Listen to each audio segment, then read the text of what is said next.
The ideas that gave birth to our nation are the ideas that our nation is resistant to right now, and we should talk about that all the time.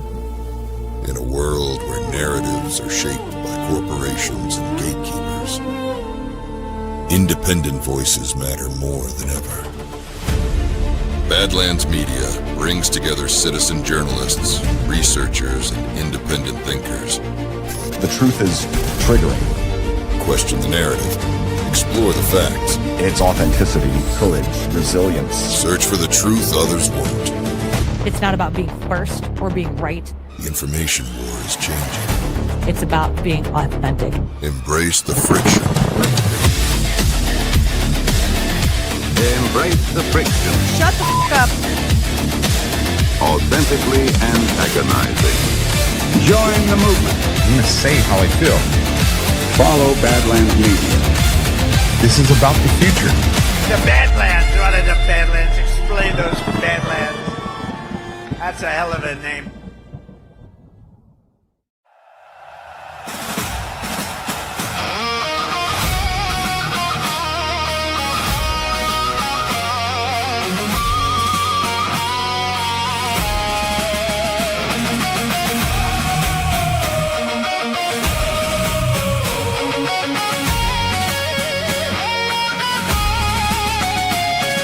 All right, good morning, Badlandia. Welcome to Badlands Daily. It really feels like if a cat with a laser pointer, it's like you led the cat up to the top of the building and now you're leading it over the edge. President Trump is rebalancing trade around the world and making things more fair for the American people. I think that anytime the deep state can like over-capitalize in whatever situation they have, they're going to. But the rest of it is a very well organized and well funded color revolution operation of the type they run all over the world again and again and again to destabilize entire society. Echoes carried on the wind. We stepped into a moment where a nation would begin. Powder smoke and rising banners, voices ringing through the flame. We rode the currents of tomorrow, found the dawn of freedom's flame. Raise the flame of revolution, let the old world hear us roar. Freedom rides on every heartbeat, marching louder than before. From the Delaware to glory, soft disclosure fans the flame. All right, good morning, Badlandia, and welcome to Badlands Daily. It is Ash Wednesday, so that means we've got Ash with us today. How you doing, Ash? Love that song. I'm doing great. It's Wednesday. It's almost September. It's kind of crazy. When do you guys start getting the weather changes out there? It's starting to get cold at night again. Not like cold, but it's, it's not as summery, and we'll probably have a couple more 90-degree days before it starts to turn. But the thing, Matt and I were looking at the Farmer's Almanac last night for Colorado, as we were saying, is it going to be another winter without snow? Because we got barely any snow last winter. And so pulled up the Farmer's Almanac, and I'm like, I'm just going to throw it in AI. And AI just basically described the bipolar Colorado weather. They have the ability to just fence ride, and they're like, well, it's going to be breezy and moderate, and then snaps of cold, and sometimes it might snow. I'm like, thanks, it's super helpful. Very cool. My best friend's been living out there for almost a year now, and been talking with him, and he's out there. I don't know where exactly he is in Colorado. He's somewhere in the range, and he was telling me, he's like, yeah, it's starting to get cold at night. I love it up here, except for all the frickin' liberals, man. These people are crazy. Yeah. It's true. He did say he's turned a couple of them on to Badlands, and they've actually been impressed. Now he could just be talking out of his ass, but I tend to believe him. So I think you should come visit him and look him in the eye and ask him that question. And then we could go out. We could go to Red Rocks like we've been talking about doing for years. I know. Let's find a concert. So All right, guys, let's get into the show. Before we do that, let's talk about our sponsors. And first up, we've got our good friends over at Cacao Bliss. This episode is brought to you by Cacao Bliss from Earth Echo, a ceremonial grade cacao drink that works wonders for your heart and your arteries. Your doctor checks your cholesterol and blood pressure, but one thing he doesn't measure may predict how long you live. I'm talking about the biological age of your arteries. Arteries age differently than the rest of our bodies. Someone who is 60 can have the arteries of a 45-year-old or an 80-year-old. And a new discovery from Harvard shows you can actually lower the age of your arteries. They wanted to know why a tribe called the Kuna has a 1/10 of the heart attack rates of Americans. It wasn't their genetics or their lifestyle. They traced it to something that they drink 5 times a day, something called raw ceremonial cacao, which is rich in flavanols that combat inflammation in your heart and your arteries. So if you want to worry less about your heart, start drinking cacao. This is the purest ceremonial cacao that you can find, and it's packed with 7 additional superfoods. Plus, it's got just 35 calories. And of course, it tastes like chocolate. You can learn more and get your special discount and free shipping today at trycacaobliss.com /Badlands. That's CACAO bliss.com/Badlands. Absolutely love it. It's fantastic. Yeah. Have it in my cup right now. Yes. It's chocolate. I have morning it chocolate as well. And you know what else is in my cup? Loaded Gun Coffee. Badlanders, you guys are all familiar with Loaded Gun Coffee. They've been longtime supporters of Badlands, and you may have met them in person at some of our guard events. But did you know they're a veteran-ran, family-owned shop in Lake Havasu, Arizona? Every bag of their whole bean coffee delivers a high-octane, patriotic punch of flavor. With a long history of commitment to freedom, every bag is a testament of pride and honor, from the skilled farmers who cultivate each blend to the roasters that handpick the finest coffee beans from around the world. Loaded Gun Coffee has mastered their unique brewing methods, resulting in the best tasting coffee around. The coffee is smooth and delicious, the perfect way to start your mornings. Get over to badlandsmedia.tv/loaded and use promo code BADLANDS to get 10% off your order. And if you're in the Lake Havasu area, stop in their newly renovated store and say hello. Again, that's badlandsmedia.tv/loaded. Promo code Badlands, and stay loaded, Badlanders, with Loaded Gun Coffee. And you can check them out on episode 12 of America First Stories. And again, 10 out of 10 recommend Cacao Bliss and Loaded Gun Coffee. And if you're like me, you put them together. Yeah, and it's same. Excellent.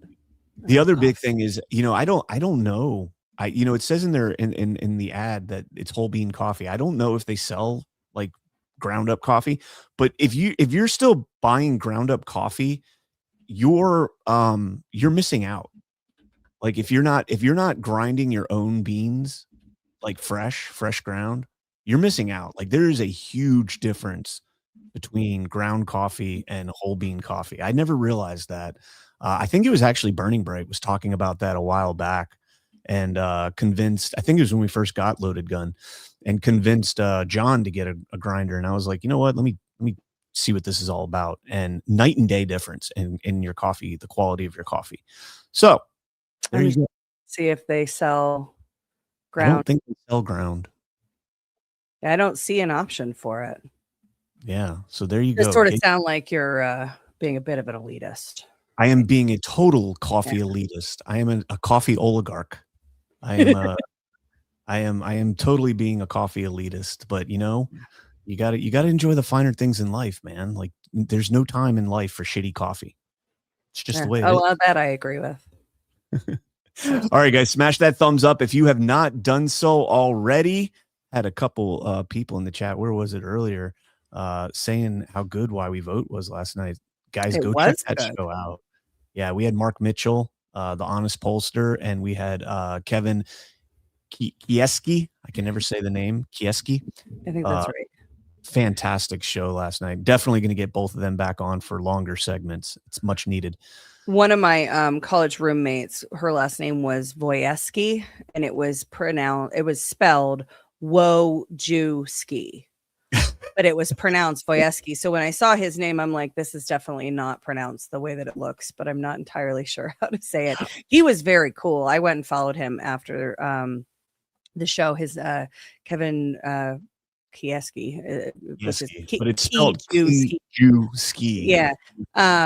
But I went, he was fantastic, and a good amount of confidence. Like I told him that at the end of the segment, like, you seem very confident. And he was like, I am confident that the rule of law will prevail. I am not as confident that the rule of law will prevail, because I think the rule of law is arbitrary and subjective when the law is written by illegitimate legislators. But he did kind of get, he was a breath of fresh air.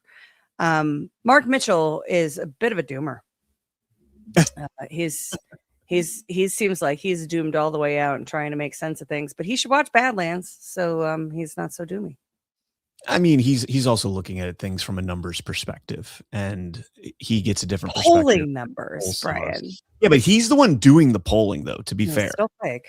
Like if I'm, but I'm going to have a little bit more legitimacy if I'm the one doing it. And I was very clear, to him that I still think polling is fake and gay, although there is some polling that I put more credibility to than others, and his is among that.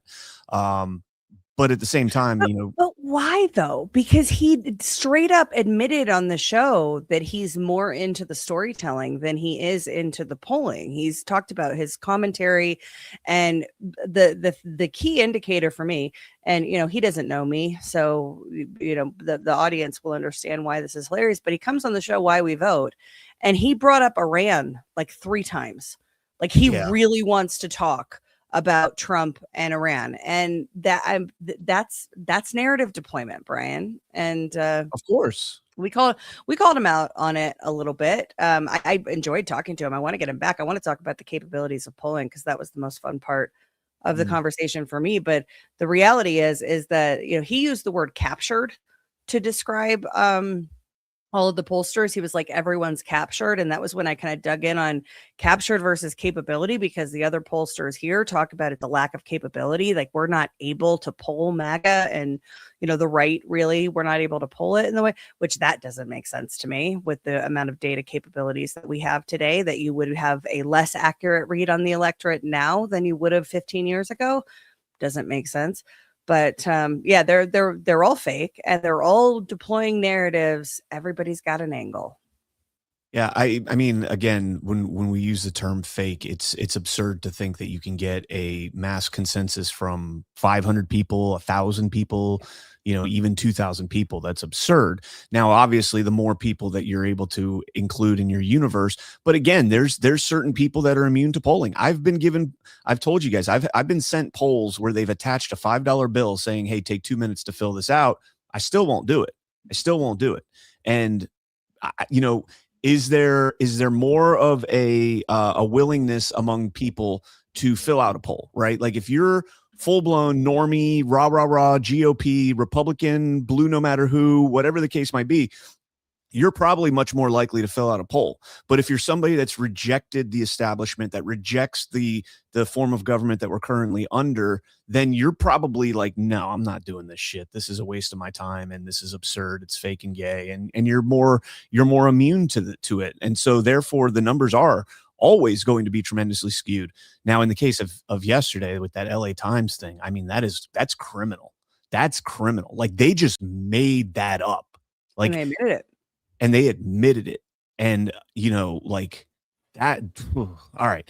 But this I really enjoyed Chris Paul's in our back channels, his kind of assessment about that. It's like, oh, cool, they're admitting that polls are fake now. Well, the reason he said that is because him and I on Friday talked about Frank Luntz, who was like, polling isn't a science, it's an art. And this goes to what you were saying just a moment ago about, it's storytelling, right? And Frank Luntz, was saying we need to shut down polling in the Midwest because we don't know what the hell we're doing, because we said Francesca Hung is going to win by 20 points, 29 points in one poll, 29 points. They've been How wrong bad so are you at your job? They've been wrong so many times, Brian. Frank Luntz is the one that was basically after the 2020, or was it 2016, 2020 or 2016 polling? No, you know what it was? It was the 2022 red wave nonsense that the pollsters were doing. I think it was Frank Luntz that came out and basically said polling is dead. And that was another thing we talked about with Mark Mitchell last night, is why are all the pollsters seem to have accepted that their industry is dead, but they don't quite know what to do about it. Seems like a market opportunity for someone with vision. You guys talked on Alphas Make Sandwiches about weather men and how bad they can be at their job. Polling is the only thing that you can be infinitely worse. Like the pollsters in that Francesca Hung story, that those 5 polls that we covered before her or right after her election that were before her election, that would be like being a weatherman, going outside, seeing thunder and lightning and black clouds everywhere, and then saying there's no chance of rain today. That would be the equivalent of how bad they effed up those polls in Wisconsin. But okay, let's actually get into the news. I do want to give a quick hat tip to Spotzel, because they made this for me yesterday for the Spetzel for the Can Solo show. So that's pretty badass. It's because of Con Solo? No, like Han Solo, Can Solo, Yeah. Con No, it's Solo. got to be Con Solo. You can't say Solo. Can Solo. This is where you and I are inverting our A pronunciations. Yeah, but I'm actually I made up CannCon. So actually I didn't make up CannCon. My audience made up CannCon from back in the day. But it's mine. So it's Con is part of it. So it's Con Solo still works. Pecan, whatever. All right. From the U.S. Attorney's Office in the District of Maryland, former senior NIAID official pleads guilty to charges connected to concealing federal records during COVID-19 pandemic. This is David Morenz, who formerly known as Doctor on this program, will never be known as that again because he's a scumbag. Conspiracy charges. This is conspiracy charges stemming from a scheme to evade FOIA in connection with communications about coronavirus research grants. Morenz was a senior senior advisor in NIAID's Office of the Director from 2006 to 2022. Now, remember that. For 16 years, this guy was a senior advisor in the Office of the Director. Okay, remember that. Co-conspirator 1, co-conspirator 2, and others conspired during COVID to defraud the United States after NIH terminated co-conspirator 1's grant that's widely believed to be Peter Daszak of EcoHealth Alliance. The grant was the Understanding the Risk of Bat Coronavirus Emergencies based on the allegations that COVID emerged from the Wuhan Institute of Virology. Co-conspirator 1 went on to make a sub-award to the Wuhan Institute of Virology. Morenz and co-conspirator 2, which is believed to be, I think his name's Kush from Boston University, pledged to help co-conspirator 1 restore the termination of the bat coronavirus grant and counter the narrative that COVID leaked from a lab. Conspirator 1 and conspirator 2 agreed in writing to intentionally hide their communications from the public view by using Morenz's personal Gmail account. This included back channel information to senior NIAID official number 1, who's believed to be Fauci. These matters fell within Morenz's role as senior advisor and constituted federal records that needed to be created, maintained, and exchanged on the government system. And then this was, you and I specifically, I remember Ash covered this specifically in New York Post probably about a year ago. Co-conspirator 1 gifted Morenz wine for his behind-the-scenes shenanigans. Morenz then allegedly identified an official act that he could perform to deserve the gift, which was to author a scientific commentary in a prominent medical journal advocating that COVID-19 had natural origins. Just like I want that to set in. I know we drove this point, Ash, when we covered this. I want this to set in right here. The price of admission to create a fake journal entry in one of these esteemed medical journals is a fucking bottle of wine. Yeah. A bottle of wine to author a fake narrative in a medical journal. Anybody that ever says, kind of wine? Oh, man. And if I remember correctly, Ash, and New York Post specifically said what brand it's like $150 bottle of wine. It's not even like one of those like $30,000 bottle of wines that you keep in a locker. And, like we have a wine vault here in Fort Lauderdale, the bougiest thing I could ever imagine, paying money to have a place that stores your wine in a secure facility. Like I'm a wino, big time wino. Never in a million years would I ever consider that. But also if you can't build your own wine cellar at the appropriate temperatures and everything to protect your $30,000 bottles of wine, though. We got a wine cooler for our anniversary a couple of years back, and it's fantastic. Keeps at 52 degrees. It's the perfect temperature. Nice. Anyways, I thought that was nuts, man. A bottle of wine. Most of the wine I drink comes from a box. So, well, I mean, there's levels of bouginess, I guess. Reading on, co-conspirator one suggested he would provide Morenz with additional things of value, including meals at Michelin-starred restaurants in Paris, New York, and Washington, D.C. Disgusting. Now, I want to jump over before we get into. I'll let you get the first poke at this. But from the Hill, former Fauci associate Morenz pleads guilty. Now, I want to go down and highlight just real quick some of the things specifically, because the DOJ indictment doesn't get into the plea, I should say, doesn't get into the specifics. And just a refresher on this: Morenz used his personal email outside of FOIA. Morenz wrote to Peter Daszak, quote, "I can either send stuff to Tony," that's Fauci, "on his private Gmail, or I can hand it to him at work or at his house. He is too smart to let colleagues send him stuff that could cause trouble." He wrote that. In a 2021 email, Morenz wrote, quote, "I learned from our FOIA lady here how to make emails disappear after I'm FOIA'd before the search starts, so I think we're all safe."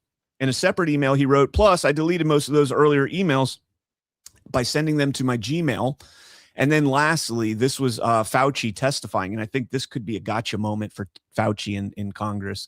Quote, "With respect to his recent testimony, I knew nothing of Dr. Morenz," and this is Fauci's words, otherwise I wouldn't call him doctor. "I knew nothing of Dr. Morenz's actions regarding Daszak, EcoHealth, or his emails. For the record, that despite his title, and even though he was helpful to me in writing scientific papers, Morenz was not an advisor to me on NIAID policy or other substantive issues," Fauci said at the time. Oh, so he lied. Yes. Nice. You're not a senior. Pretty cut and dry. How can you be a senior advisor in NIAID to the office of the director for 16 years and you're not like BFFs with your boss? Like you and your boss aren't on a first name basis. Yeah, I wonder why, and I was wondering this earlier in the week about Eric Swalwell, but why are Morenz and Daszak and Fauci above the law? And we'll see if this is a kind of a token indictment, right? And so mistakes were made, and we'll move on. The spirit and intention of open records laws, FOIA at the federal level, at the state level as well, is sunshine. It is transparency of government, and what we know to be true is that they game it and they hide stuff all the time. I've told the story a bunch of times here in Colorado. There's Jenna Griswold doesn't email. She just doesn't communicate. She's open records requests have never produced, in my experience and the experience of the people that I know that have done a ton of Colorado Open Records Act requests. She doesn't exist on paper in the communications record in the government. Why? Because they suppress it, and they use Signal, and they use private emails, and they use all sorts of stuff to evade sunshine laws. If regular citizens were engaging in the exact same conduct with the exact same criminal mind, with the exact same intentions, and were caught, they'd be going to prison. But here it's like, oh well, we'll indict one. We'll indict one, and we'll tell a story, and there must be justice, and I don't mean justice for evading FOIA. So hang on here, because you said indict one. This isn't an indictment. He's already been indicted. This is a plea. And I think we're going to see this guy get no jail time. Yeah. He'll get community service, big fines, all that stuff. But he's got to be singing like a canary. And look, Morenz is not the ultimate goal in this scheme, right? Daszak is definitely one of them. Whoever is pulling the strings for Daszak, whoever's pulling the strings, whether it's Fauci or it goes even higher than that, that is the goal here. And again, if we don't, now look, I'm with you. If we don't see anything, going above Morenz's level, then yeah, this is an utter failure. But I think maybe he'll get like a year in prison, and out in 6 months it'll be a work camp where he gets to go home on the weekends. That typical bullshit that these white collar retards get when they defraud the American people and subjugate us to draconian mandates because of their selling out the American public for a bottle of wine. I can't get over that, man. That is one that just like I can't get over that. Like you there's no faith in the system at that point. Well, it's And not that we had only much faith here, but it's not only the bottle of wine. The bottle of wine was a thank you. It sounded like the bottle of wine. No. Because And let me finish. Let me finish. A thank you that then got a justification of a white paper. But like that's I don't think he sold it out for the bottle of wine. I think he sold it out for the bajillion-dollar contracts. yeah, I mean, the way it's described in the indictment, it says, I know what I can do that would deserve this gift. And that's when he drafted the paper.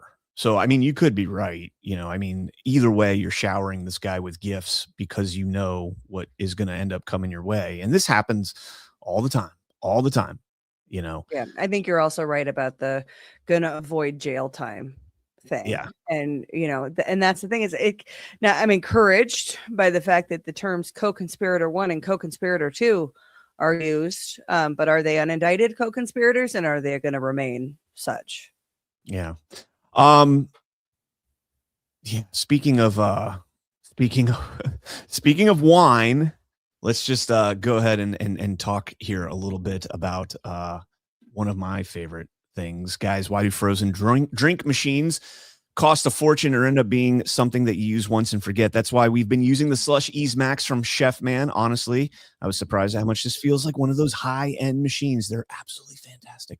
The best part, there's no ice needed. It has a built-in freezing system, so just pour everything in and it handles the rest. It's super easy. We've been using it for everything from coffee, frozen coffee, smoothies, cocktails when people come over, pool days, whatever you want. And the 90-ounce capacity is perfect if you got friends or family around. You can make a full batch in just one go. It's not a gimmick. It's something you can actually use year-round, and it definitely beats spending money at frozen drink spots all the time. If you've been thinking about getting a frozen drink machine, I think you will be impressed with the Chef Man Slush Ease Max. I know you will be impressed by it. And we'll be getting you 25% off right now. Just go to chefman.com and use promo code Badlands. Again, that's chefman.com, promo code Badlands, and all of their products are absolutely fantastic. Somebody in the comments, because it's Tuesday, I checked the comments at the end. Somebody was like, "Oh, Chef Man, I knew that name, and I used their mini fridge, and it's way better than I'm not going to name the name brand, but it's way better than the name brand one we had for a long time. I have all their stuff. I have their convection oven. I have the slushies. I have the Ice Daddy, as you call it. Nice Daddy. I didn't even know this. My electric wine opener is Chef Man, and I had it way before I was even with Badlands. And here they have great products. I love my my Ice Daddy. We just received, I haven't set it up yet. I'm going to do that today. We just received the Slushy Mama to go with the Ice Daddy. So I'm very excited. I heard you talk about the slushy coffee drinks a bunch, so I'm going to be doing that. It makes the perfect consistency. Like there's no like ice chunks in it. It's blended together perfect. It's so good. So good. If you need any tips, ask Christy, because the very first time we used it, we had a little malfunction. So Rand Paul put this out on X. Longtime Fauci ally pleads guilty. Could his plea be implicating Anthony Fauci? Methinks yes. Just gonna throw that out there. Yeah. All right, let's jump into our next story here from Just the News. We talked about this yesterday, but just another little mention here. Pelosi Democrats kept Swalwell on the Intel Committee despite FBI warnings when allegations of a relationship with Fang Fang, suspected of Chinese intelligence ties, surfaced in 2020. Then Speaker Pelosi was briefed on the FBI's findings. The Bureau had evidence at that time that Fang Fang had potentially compromised Swalwell with sex, foreign interns, and illicit donations. And Kevin McCarthy, of course, called for Swalwell to be booted from that sensitive committee. And I don't care, because, you know, the big takeaway from this story is not that they were calling for it to be done in 2020. The big takeaway from this story is the FBI knew in 2015. And then on the intelligence committee. Not only so, Eric Swalwell, after the FBI knew that Fang Fang had compromised him with interns, illicit donations, sex, after the FBI knew, Pelosi appointed him. He was appointed to the House Permanent Select Intelligence Committee, and he was the senior Democrat on the subcommittee on CIA, Central Intelligence Agency. Yeah. Well, they owned let him, that so it made it easier for the oversight function. I don't know specifically what role the FBI has in vetting these people before they're placed on that committee. I mean, to get that level clearance, there is background checks you go through. I went through a background check when I was in the Marine Corps, and that was just for secret. That wasn't even top secret. And it's extensive. And so if the FBI already knew this and does any cursory search on Eric Swalwell, they would have known this dude's compromised. But again, I think we all know that was the mission. To have somebody that was compromised in that position.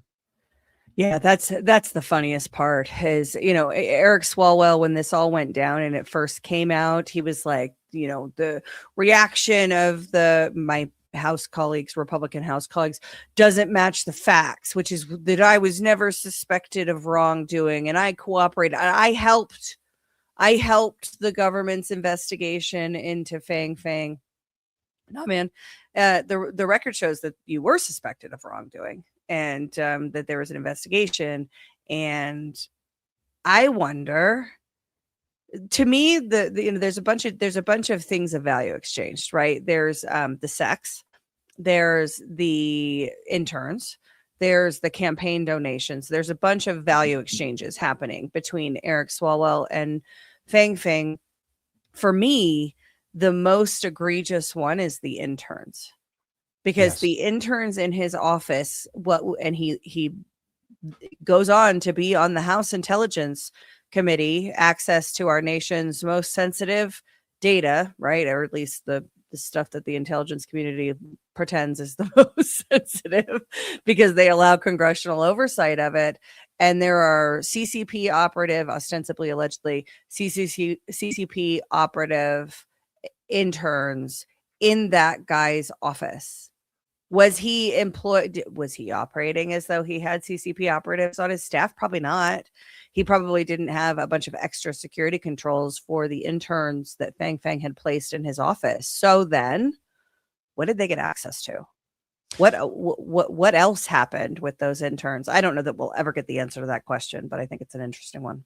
So I don't know that it was access that they got. I think they got obfuscation from him, because as the senior Democrat on the committee for the CIA, anytime something is brought before the subcommittee to be considered and moved up the chain to the House Permanent Select and then eventually to the full Congress, the CIA now has that kind of carrot to dangle. It's not even a carrot, that's that cloud to hold over Eric Swalwell's head. If you bring this forward, we're going to expose Fang Fang. We're going to expose your interns. You did this. Now, Swalwell may not have known. He may not have willingly done it, but once he did it, you now have that blackmail. You now did have he hire the interns?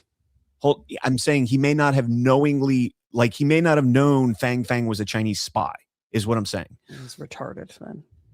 I don't disagree with that. I don't think anybody would disagree with that. She was way too hot for him. He should have known immediately.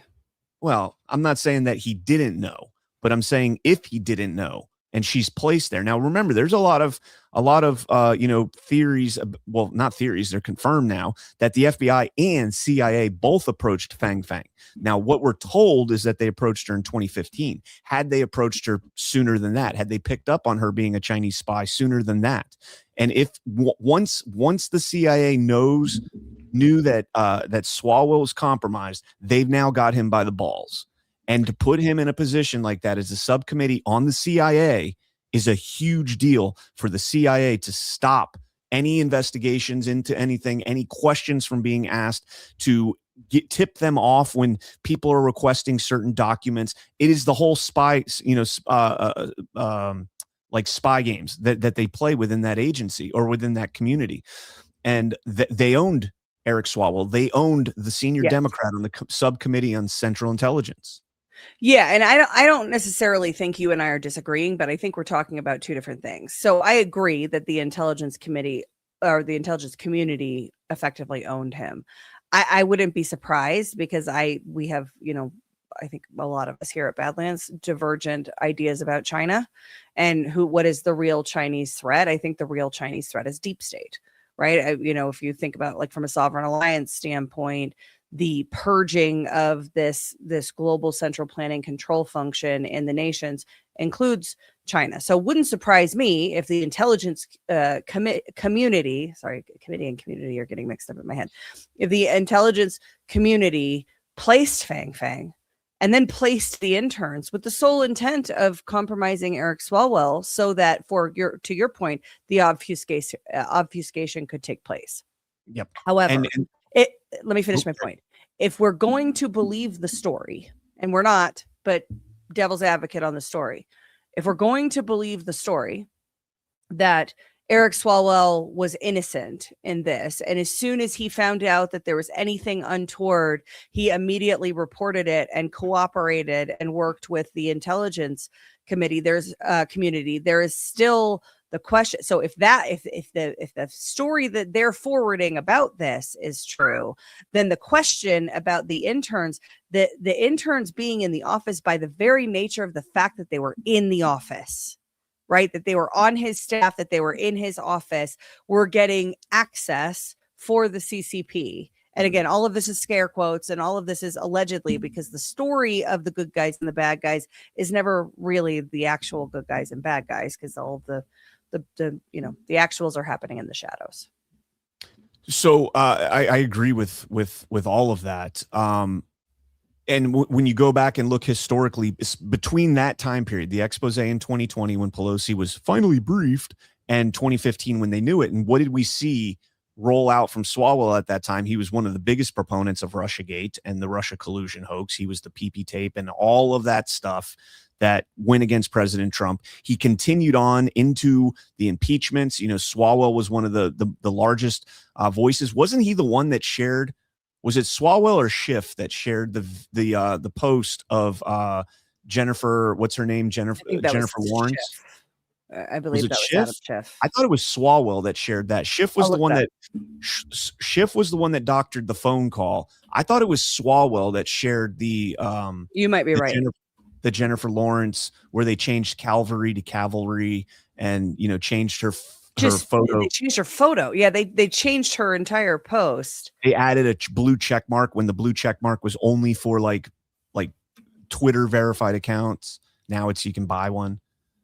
Was it Schiff or Swalwell? But either way, so when all that came to end with the exposure of Swalwell's corruption with Fang Fang, they it was Swalwell. You're correct. It was Swalwell. So it was Swalwell that doctored that tweet. And these are all things that now need to be reinvestigated, knowing that Fang Fang was compromised or that Swalwell was that severely compromised in 2015, but more importantly, that the CIA sunk their teeth into Fang Fang.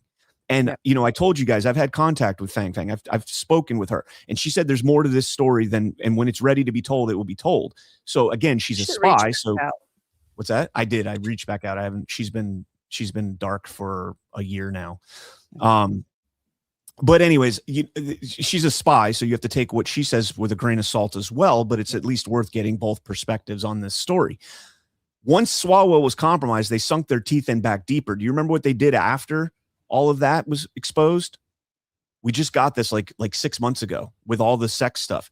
They brought him on a ship and they tried to compromise him by putting him in positions with compromising positions with women, booze, drugs, alcohol. They had that video of him coming out of his room with the robe on where he's like red-eyed and whatever. They brought him on that ship where they had a rotating assortment of beautiful young women, not saying they were underage, but beautiful young women. He's married, coming on this ship in the middle of whatever with this billionaire or millionaire influencer.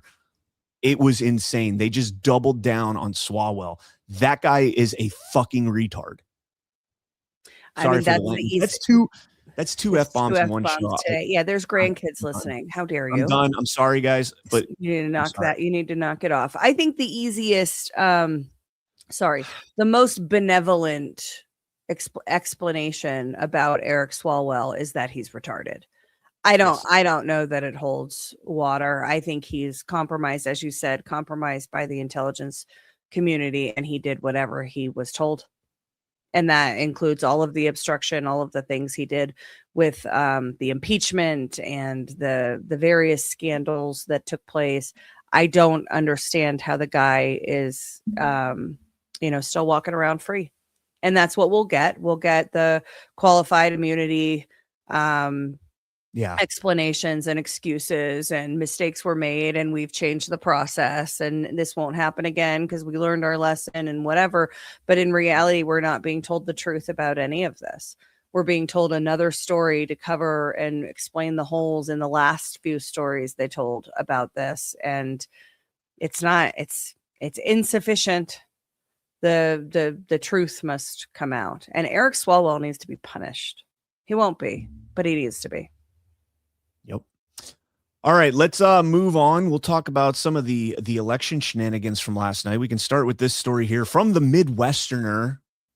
Documents show that Abdul El Sayed's mother worked for designated terror group IARA that, quote, provided direct financial support to Osama bin Laden, the Taliban, and Hamas. And speaking of CIA, that's it. That's it for that as a headline. I posted this morning in response to something Colonel Towner had said on one of my posts. It's like now all of a sudden we have this manufactured outrage about this guy, the IARA, and that funding. Guys, we've known for a long time now the CIA funded Osama bin Laden. We've known for a long time now that Benjamin Netanyahu funded Hamas. Where's the outrage on those two things? But as soon as it's somebody that's a democratic socialist that's running against Mike Rogers in Michigan, political capital, it can be used in an election. Raw. I mean, granted, this guy should be nowhere near a Senate seat. Not making the argument, but like now all of a sudden we're freaking out about who's funding Osama bin Laden. Well, yeah, I mean, to your point about Netanyahu, there's no outrage because there's no reporting. And if you bring the point up to Zionists, especially the Christian Zionists, you'll just get accused of spreading misinformation. And why are you lying about Israel? Even if you show them like documents and video clips and the quotes in these people's own words, you will just there's a level of brainwashing on that issue as it pertains to El Sayed. We talked a little bit about this very briefly with Mark Mitchell last night, but the one area where I completely agreed with him on was the current very reactive response to the quote unquote Muslim threat, right? Like the threat of Islam in America. We have majority Republicans, and it's real in your face here. Like this is like people are actually advocating to ban a religion. And you and Alpha argued about this last week, I think, on Daily. About whether and you can't, I'm sorry, you can't get around this by saying, well, they're not really a religion, it's a political movement, because you can make that exact same claim about every single religion out there. And the principle is not, well-behaved religions have freedom of religion in the United States of America. The principle is the government cannot regulate religion. So if we're Republicans, and I'm using the global we because I am certainly not one and haven't been for 15 years, but if we are going to now say, well, the Muslim threat is just so bad that we need to give the government the ability to regulate religion, we need to allow governments to ban Islam from communities. If you take that approach, you have given, by definition, you have given the government the ability to regulate Christianity, to regulate any other religion out there. But the one I care about is Christianity, because my beliefs about Jesus and my religion does not match what the mainstream Christian worldview is. And you think about what happened with Carrie Prejean, right? Carrie Prejean was on the president's religious council thing, right? And then she was taken off because she wasn't Zionist enough. And what people advocating to ban religion or to ban Islam in their communities are currently advocating for the government to have the power to do is to give the government the right to say what's the appropriate and correct, what's real religion versus what's not real religion. If you call yourself a Christian but you're not a Zionist, well, you don't count anymore and your rights can be taken away. That might sound crazy, but Republicans are jumping up and down right now and advocating for the government to have that power. That I think a big part of these the Muslim candidates that we're seeing that seem so radical is to create that dynamic where people of faith are begging the government to regulate faith. And it is a huge mistake, and you're running headfirst into it. The way that you fight Islam in your communities is by rule of law. Sharia law is at odds with the U.S. Constitution. That is not a religious argument. You cannot have sex with kids. I don't care if your religion says you can have sex with kids. You can't have sex with kids. That's the way that you fight this ideology, is through the courts, based on the American way of life and the American system. It is not by giving the government new powers to regulate religion. If you want proof and concept of what Ash is saying right there, just look at FISA. FISA was designed to catch the Islamic terrorists after the Patriot Act. FISA was intended to catch all those bad Islamic terrorists that mean death to America and everything else. And then guess what? It was used on us. It was used on us. It was used on the president. It was used on us. And, I'm not going to name names. I'm just going to scroll through a couple comments in the chat I caught on ban Sharia law. It's banned. Sharia law is banned in the United States. We have federal law. We have the Constitution, federal law, and then state and local law in that order. Sharia law is banned. Somebody did say all religions are just a means of control. 100% agree. Organized religion is not all about control. A lot of it is about control. It's not a religion. It's a government ideology. I mean, you could say the same thing about, yes, they have theocratic, nations that are theocratic in nature, but yeah. Yeah. So Nikki says, we already have laws prohibiting raping kids, marrying your brother, beating your wife, sacrificing humans, blah, blah, blah. That is exactly correct. The answer is not more law. The answer is not to target specific populations that can claim minority status. 2 billion people in the world are Muslim.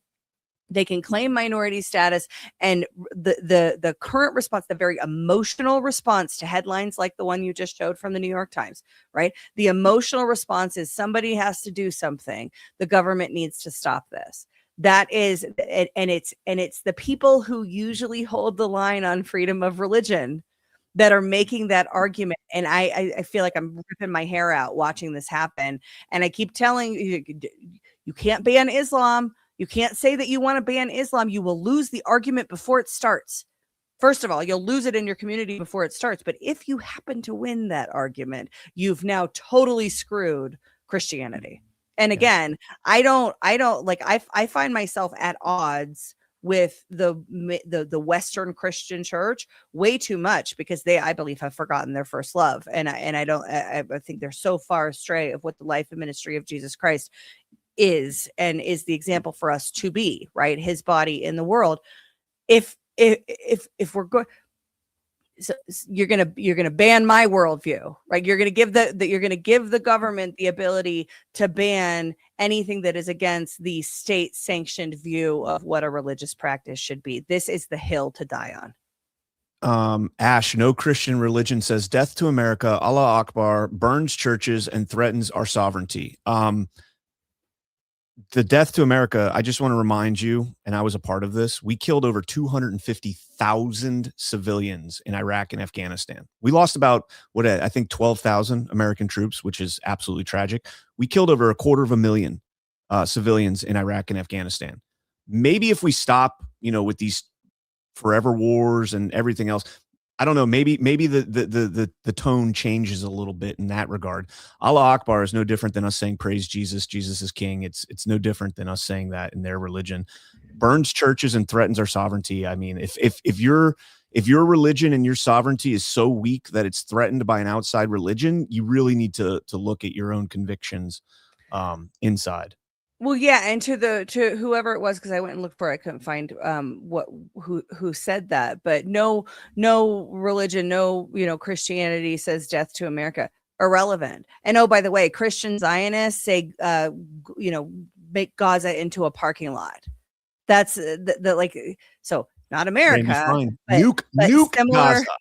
Yeah, like that. That's the thing, is that all of these institutional religious entities, especially the largest ones who are the most powerful, they're operating from a place of power. And this is why I'm at odds with most of the Western Christian church, certainly the institutional Western Christian church, is because they're not forwarding the gospel. They're not forwarding a kingdom message. They are about their own power and control. And you can see that with the Carrie Prejean thing. Carrie Prejean loves Jesus. You can see it in every time she talks, but Christians won't have her. The organized institutional Christians in Washington, D.C. won't have her because she doesn't have the appropriate position towards Israel. That is the kind of power that you're handing the government if you decide to ban Islam. If you decide you're going to advocate for the banning of Islam, you're going to you're effectively advocating for the government to have the power to ban non-Zionist Christendom as well. And I will die on the hill.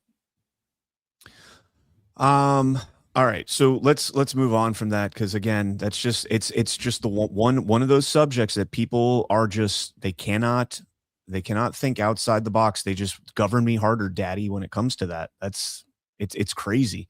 Let's play this clip here. So this is the DSA's steering committee. I don't know if you've seen this clip yet, but holy shit, if you needed a clip to play to push back against the DSA, what would you call it, infringement, the seeping into the Democratic Party, check this out. So the two things that we're famous for is our commitment to a program and our hatred of the United States Constitution. And what the program does is it gives us a roadmap to revolution, and it gives us the obstacle that we finally will have to get over to have a revolution, which is the United States Constitution, basis of the United States government. And what the minimum maximum program specifically, what that format specifically gives us is that roadmap. It gives us the minimum circumstances under which we would be able to take power and govern. And it gives us the maximum program, which is the goals that we're actually aiming for. It also clarifies democracy as both the end goal and as part of the process to get there, ensures the internal party democracy that we want to see in DSA. So it really wraps up the revolutionary tradition of democracy that I think socialism and abolitionism in the United States have always been a part of, and aims at a future that we can live in as a human species. Because I think absent a revolutionary democratic socialist republic in North America, we may not have a livable future. So they're gonna use the Constitution that they hate. They're gonna use it to invoke their revolution. Thank God they don't watch Why We Vote, and they don't understand that Francesca Hong was most likely robbed in Wisconsin, because that is the type of rhetoric right there that is right on line with what they were trying to say MAGA was saying following the 2020 election. Like right there, like the insurrection on January 6th, this is calling for it directly. This is directly saying we need revolution in this country. We want to overthrow the Constitution and using the Constitution. Yeah, that's crazy. I agree with you. So I played this clip on Culture of Change Monday night. I had Deborah Flora. She was she ran to be senator of Colorado, and then she ran to be against Lauren Boebert in the primary here in 2024 to be my congresswoman. Now, Deborah Flora and I disagree on a lot. The very first time that we met, within 15 minutes, we were very, very heated in a very heated debate about Israel. Like almost right off the bat. But we both agree that the Republican Party is broken and that we're entering into this sort of post-partisan thing. Now, you've heard me talk about this a while. The DSA versus the America First is the real battle that needs to happen. The ideas of the DSA versus the ideas of America First. They're both wrecking ball coalitions, right? To wreck the two different wings of the uniparty establishment. But we need to be having that argument. I'm here for it. I think we can argue again, because you get into level 2, level 3 with a DSA person forwarding their ideology and it falls apart. because it requires force. They're effectively advocating for government force to enforce their worldview. They want government force by overthrowing the government. Well, Which that's makes how no they get that. That's how they get there. But their Right. ideology of the world that they want to build is using the force, the force of collective, the collective power and its force to enforce their worldview and their way of life. It's why in every communist movement, dissidents get murdered, because you can't have they have no way to deal with dissent other than force, and that's where this is going. Now he says that out loud, effectively, right? That I am grateful that they did not succeed in disarming Americans before they started talking about overthrowing the Constitution and taking over the government and trying to govern us. How can we take power and govern? That would be a very scary thing if they had succeeded in disarming Americans, but I'm not terribly concerned about it. I am here for the debate, because I think it's the debate that needs to be had, because there are two different visions. One hates the Constitution, hates representative government, hates the republic, and wants major democracy. It's not just the DSA. It's the entire Democrat Party that wants that worldview. And the Republican side also, on the establishment part of the Republican Party, also wants that level of power. They just want to wield it in different ways. That's the debate that we have to have in this country, because the massive bloated government at both the state and federal levels is antithetical to the Constitution. And when you find, brought this up before too, but like the Tina Peters pardon thing, we saw the DSA, the Democrat establishment, and the Republican establishment in lockstep in their response. And that was a big old tell, in my opinion. It's just to put it in kind of like an image here. It's almost like World War II, where you've got the Nazis and the Italians, and well, the Japs were way off on the side, but the Nazis and the Italians right there in in Central Europe, and you've got the Americans, the Allies on the left, and then you've got the Russians over there on the right. They all have the common goal of crushing what's in the middle, but once that middle is crushed, there's like this vacuum between them, which leads to the Cold War for another 30 years, 40 years after World War II. But that's exactly what we're looking at right now. You've got the DSA and you've got MAGA. Both of them, and unfortunately, MAGA is really starting to just, and DSA probably America too. First, because the ideology is America first, and MAGA is a term that doesn't mean anything anymore because it's been so rebranded by different factions. Exactly. MAGA is now, I mean, they're putting an establishment spin on MAGA, so much so that they're losing what foundationally represented America first. They're losing that in a lot of aspects. I think in the story they are, but I think it's I mean, and this could be me and my own hopium, but in my experiences, people that would never call themselves MAGA are super America first. And to me, the clash of ideas that we have to have, the battlefield of ideas that we really need to point a spotlight on and engage on, is the DSA extreme versus the America first extreme, because that's where the conflict is. And here's the thing that the parties don't want you to know. The parties are the ones preventing that from happening. The parties are the ones that are preventing us. The Democrat Party has legitimized the DSA to the extent that now they can, claim, oh, this is getting a little out of hand. These guys are a little crazy. We need to tack back to the middle. But the damage is done. The DSA is the driving force of the Democrat Party. America First is the driving force of the right side of the political ideology, I would say, but it's not the driving force of the Republican Party, because the Republican Party is over with the DSA and the Democrats in terms of the government that they want to build. And that clash of ideas is what we have to force. And it's the battle that we have to have, the rhetorical battle that we have to have. Who are we? What kind of government do we have? They all want major democracy, because major democracy is how you end up with despotism and tyranny. I mean, Plato said that. It's not a new idea, but they're all pushing for that. And then there's President Trump and the America First people, which I think is the majority. I think the majority of Americans want to live in a republic and be self-governed. but the rhetorical landscape prevents us from ever having that conversation, which is why, as you brought it up last night with Mark Mitchell, I think it was with Mark Mitchell, that President Trump is destroying the Republican Party. And I mean, we've been saying that for a long time. It's true. It needs to happen. And I'm here for it. This is one of the things. So a couple things to unpack there. First, the DSA, President Trump, he said at the Al Wilson dinner, jokingly, we're 75% MAGA. This country is 75% of MAGA, America first, 25% on the other side. The divide is more like 75-25.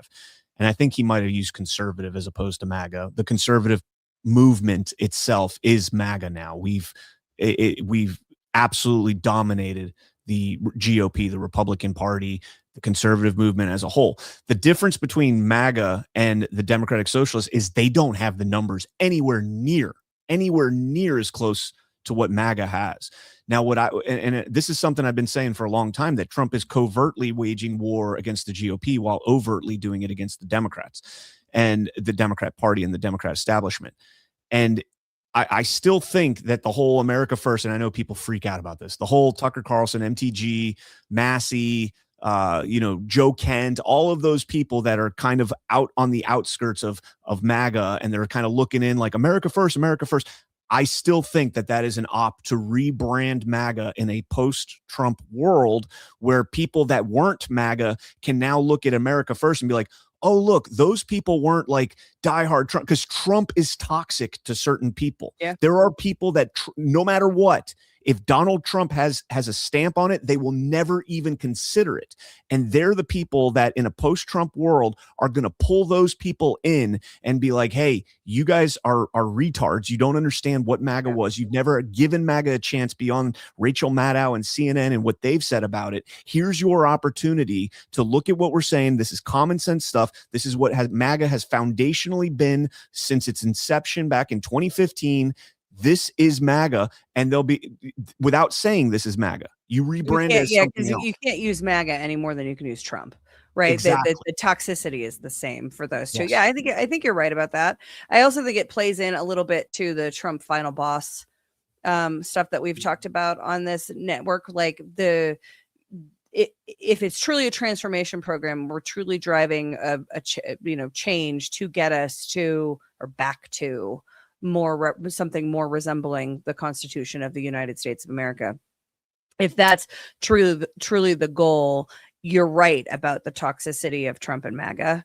That will continue to be a barrier because that programming is so profound. Yes. Like I talk about this guy, the neighbor over here. Like he is still. It's been like 3 years, maybe 4 years. I think it was in the summer of 2022 that he stopped talking to me because I was wearing a Trump One shirt. He still thinks like he's the guy that would inform on me, right? Like my next door neighbor would absolutely inform on me if I was doing something wrong, and I'm not.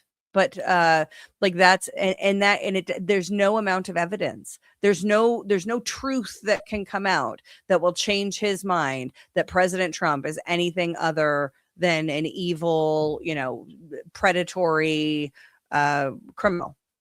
That was very effective. So what do you do if you can't possibly rehab the President Trump MAGA narrative and get everybody bought in? And you can't, right? That's just a fact. Then what do you do? Well, you might do something like the Tucker Carlson, MTG, Thomas Massey thing. I think you're spot on. Yeah. I've been saying that for a long time, that's totally an op. You have the most loyal people ever to Trump, and that was MTG and Tucker Carlson. I mean, these were people that were Tucker has been on a bit of a roller coaster with Trump. Not historically. Since 2016. Yes, he has. I stopped listening to Tucker Carlson in 2020 because of his treatment of the election fraud story, and he was very much opposed to President Trump in that time period. Perhaps in the beginning, and that happened to a lot of people.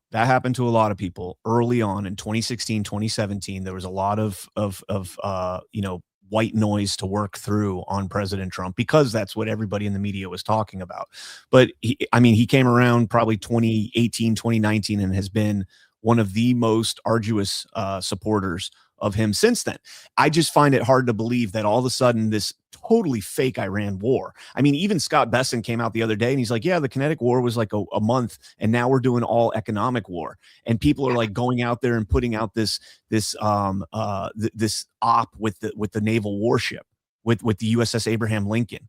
Alex Jones put out that video, and I don't know whether that video is fake or not, but I got blasted by his network, people that were like openly, I'm in the Alex Jones network, telling me that this is all real and that the USS Abraham Lincoln needs to dock, and they're pooping and the toilets are overflowing with poop because it's all clogged up. And, you know, literally just going through and using AI and being like, is this true? And then if you dig deeper into it, which, you know me, I'm going to dig deeper into it, everything that they're posting about how bad the toilets are going to be because of the system that's on that system isn't on that ship. It's an older ship. It doesn't have any of those systems. But they're like, oh, they got to do a $400,000 acid flush to unclog the drains. And I'm like, no, that's a Ford class carrier. This is a Nimitz class carrier that uses a gravity fed system. All you got to do is take a fire hose, put it down there, and blow the system out. That's it. And but that's the op that's going on now. And there's a lot of people, you know, and there are people that I don't believe are going to be in the Tucker Carlson MTG camp of that, Alex Jones being one of them. I don't believe that for a second. That guy's been an op forever. Not that Tucker's not an op, but well, you always got to remember there are good people in these communities, in these intelligence communities, and in these circles that have allegedly. All right, let's move on.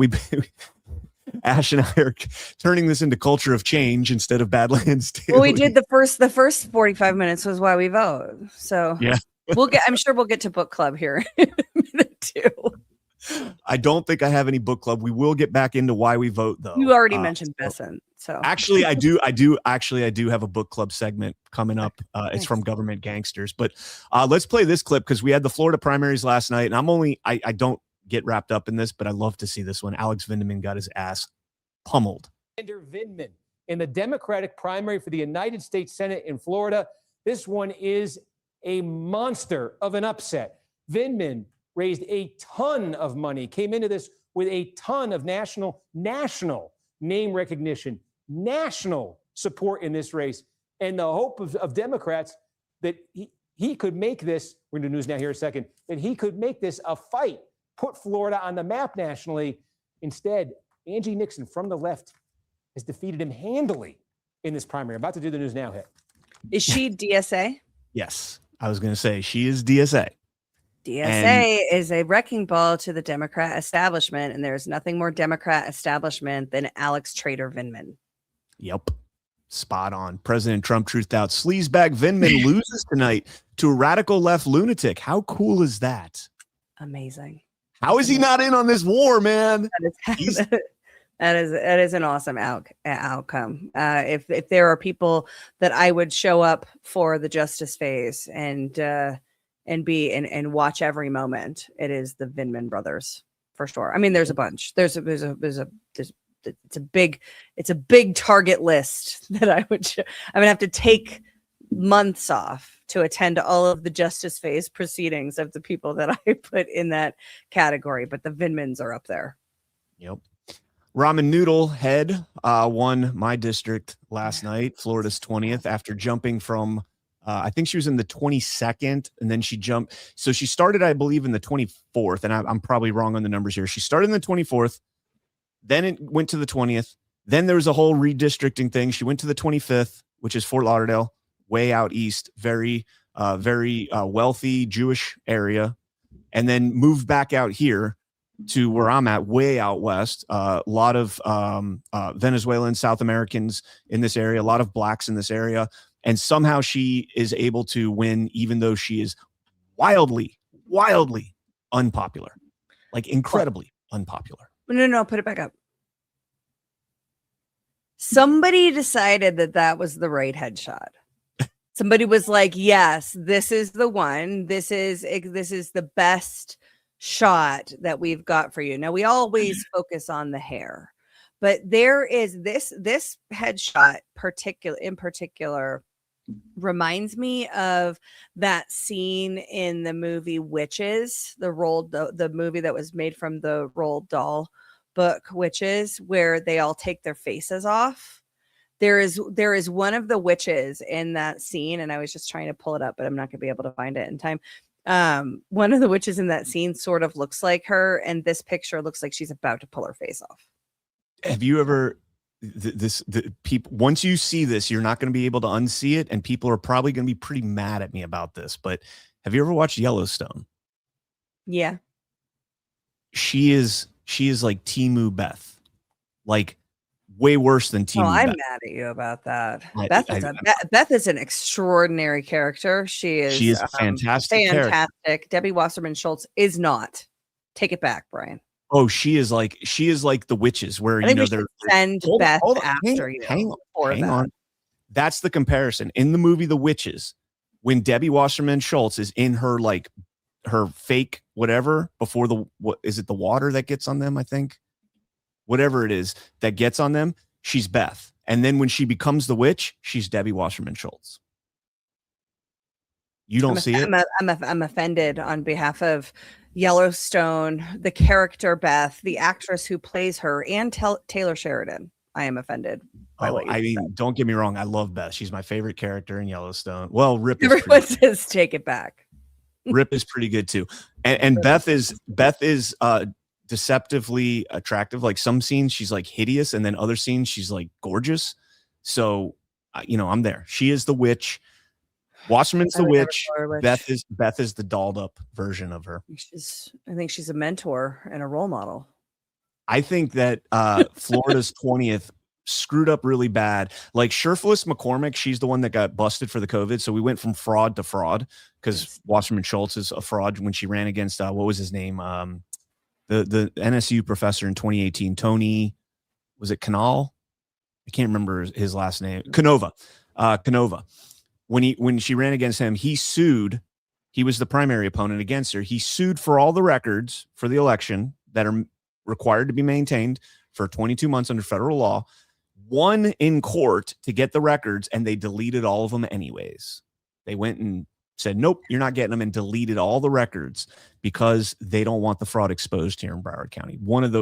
Everybody says it's the most corrupt. Broward County is incredibly corrupt. And it's in our system, and it permeates into higher politics. We had what was her name? Brenda Snipes was our supervisor of elections, and she got busted. I think it was back in 2020.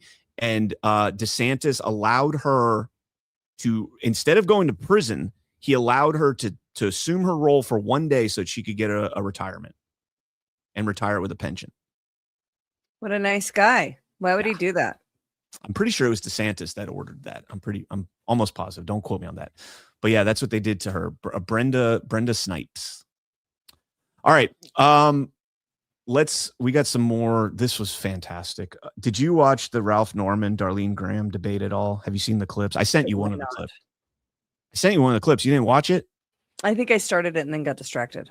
Oh, geez. It's only 45 seconds. Come on. All right. So here's two clips. Ralph Norman goes off and he's talking about all this great stuff to do. And then what's the number one rule in a debate, Ash, when somebody asks you for a rebuttal? What's the number one rule when you're given permission to speak? You speak. You speak. Yeah. These people, you have to have something to say. The worst thing you can ever do is have nothing to say. What happened was I was on the budget committee. We had another bite at the apple. When you're in the business arena, you drive the hardest bargain as long as you can. I held out, and when we came to the office, it wasn't anything like what you're talking about. It was, he said, what are you holding it up for? I said, well, the subsidies for electric cars is dumb. The subsidies for passive solar and wind are stupid. I was cutting it out, and we made it better. He agreed. And so we got it passed, and I would do that over again. I don't apologize for it.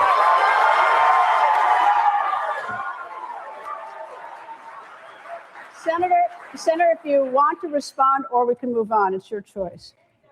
That's okay. We'll move on. That is just wow. Never, ever, ever move on. You have to respond. Period. That wasn't even the worst. She's done after this. She is done. That is just not true. It's like all these ads you're placing.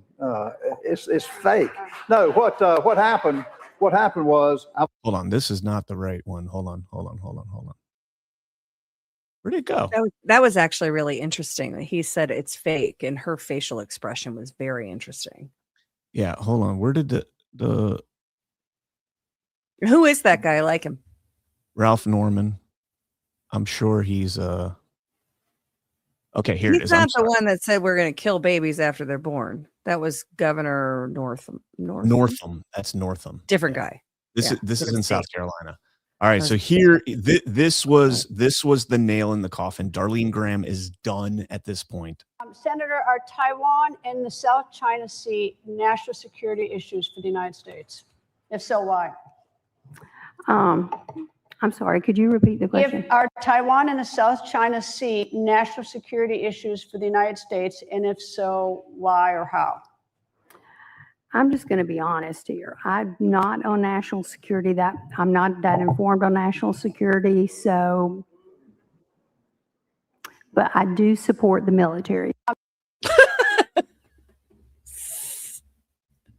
It's almost like being the sister of arguably an American traitor doesn't qualify you to be an American traitor yourself. That wasn't even a hard question.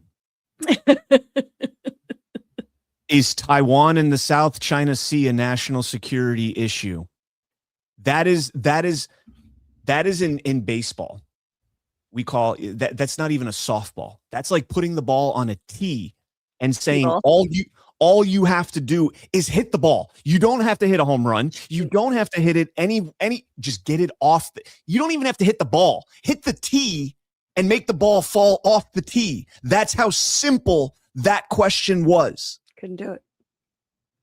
And your response is, I'm not that good on national security, but I support the military. Well, then what do you support? If you support the military and you're running for a Senate, and again, this is, if you ever needed, like, I don't know what people are going to need to wake up to how retarded these people are, how illegitimate our Congress is. If that isn't proof in right there, I mean, of course we had this. I do support fracking, and I support fracking, and I do support fracking. We elected him. Well, okay. One, we don't elect anybody because elections are fake. Two, that was one of the best seasons of the Fetterman. And three, yes, to your point, this is what it's going to take for people to realize that why should you want Senator Graham? Because she was placed. Why do you want her to represent you? Is it because she's the best? Is it because she has the best ideas? Is it because she understands the vision and she understands your specific, individual specific platform needs for how you want your decision rights exercised in the Congress? No, it's not about any of that. In fact, people in the chat are even saying it. Didn't Trump endorse her? Oh, she'll probably win. Because none of this has anything to do with representation. They are illegitimate. Elections are fake, which means that they don't have our consent to be governed. They don't have legitimate power. They have usurped power, and they are very obviously incapable of wielding it in ways that don't just make us laugh and mock them. I mean, if Fetterman wasn't enough, this has to be it. You can't shit the bed any more than that right there. That was explosive diarrhea all over the bed with that question. And people are also saying, like she said at one point that there's 50 million people in South Carolina that whatever, that's a slip. It's 5 million, not 50 million. Should you have known better? Yeah, absolutely. But that's you're under pressure. I get it. It's probably not the best thing. But to just flat out come out and say that you don't know enough about a situation. I'm not really good about national security. What have you been prepping on?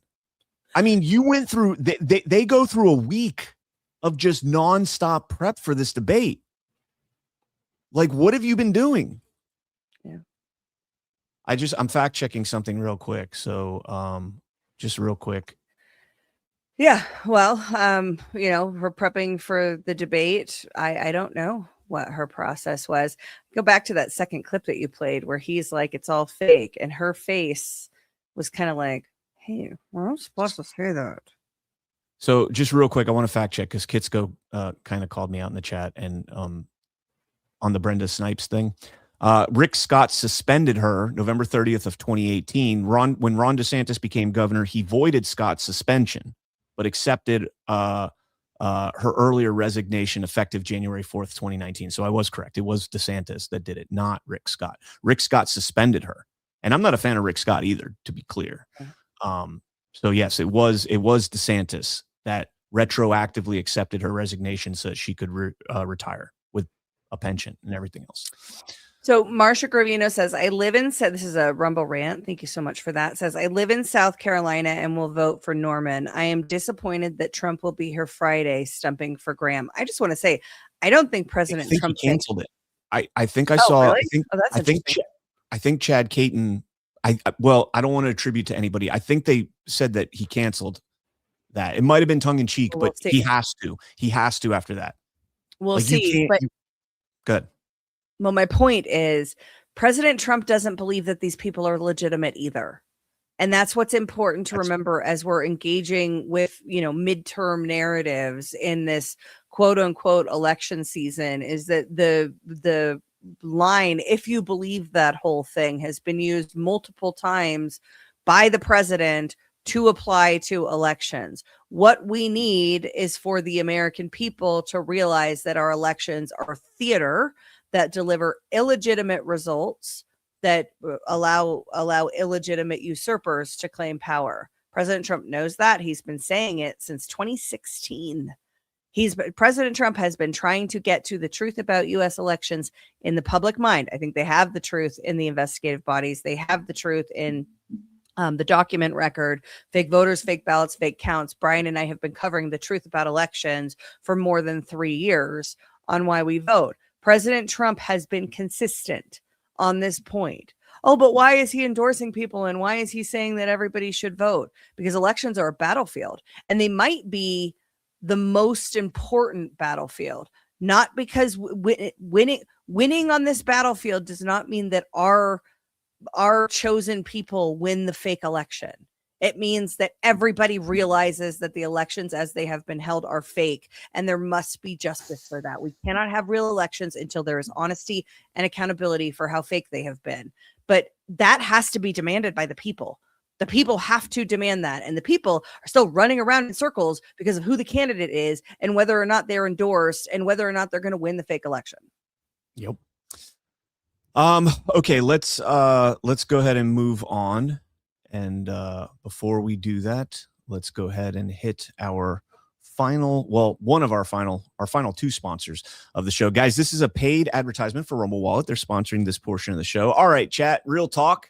If you actually want to grab our attention, there's a clear line to it. Here's how it works. We are prioritizing rants sent through Rumble Wallet. If you send one and we see it, we will respond. It's as simple as that. For a limited time, you can start your wallet with $20 in US stablecoin for tipping Rumble creators like us by entering an exclusive promo code Daily20 when you sign up now. Questions, hot takes, stuff you really want us to react to, don't bury it in the chat. Put it in a rant because, let's be honest, regular chat flies by.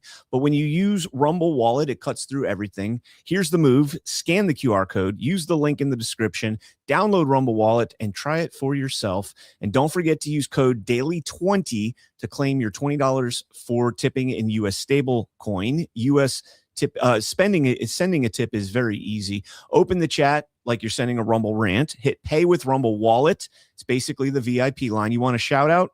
You want us to actually engage with what you're saying?